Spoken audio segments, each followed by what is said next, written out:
ফর্সা ত্বক কে না চায় বলুন? বাজারে ত্বক ফর্সা করার অনেক ক্রিম পাওয়া গেলেও তা সাময়িক সময়ের জন্য ত্বককে ফর্সা করে, পরবর্তীতে স্কিন ক্যান্সার সহ নানা সমস্যা দেখা দেয়। তাই বলে কি ফর্সা হওয়ার স্বপ্ন পূরণ হবে না? অবশ্যই হবে, কোনো ক্ষতি ছাড়া স্থায়ীভাবে ফর্সা হতে। তাহলে চলুন শুরু করা যাক স্কিন কেয়ার টিপসের আজকের ভিডিও। উপকরণ: লেবুর রস, মধু ও দুধ। পরিমাণ: 1 টেবিল চামচ দুধ, 1 চা চামচ মধু, 1 চা চামচ লেবুর রস।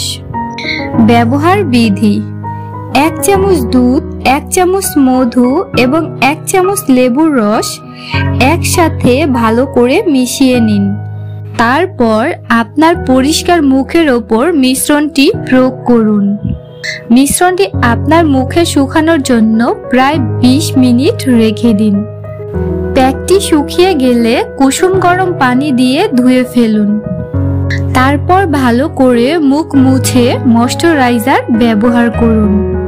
প্যাকটি ব্যবহারের উপকারিতা: দই হলো ত্বককে ফর্সা করার সেরা উপাদান, যা ত্বকের কালো বর্ণকে ফর্সা করে এবং বার্ধক্যের সমস্যা সমাধান করে। মধু আপনার ত্বক উজ্জ্বল ও মসৃণ করে, আর লেবু ত্বকের সকল দাগ দূর করে।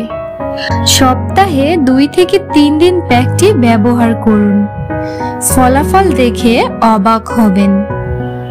তাহলে ভিউয়ার্স, স্থায়ীভাবে ফর্সা হতে ভিডিওতে দেখানো রেমেডিটি আজ থেকে বাসায় ট্রাই করুন। আমাকে অবশ্যই কমেন্টস করে জানাবেন কেমন রেজাল্ট পেলেন। ভিডিওটি ভালো লাগলে একটি লাইক দিতে এবং চ্যানেলটি সাবস্ক্রাইব করতে ভুলবেন না।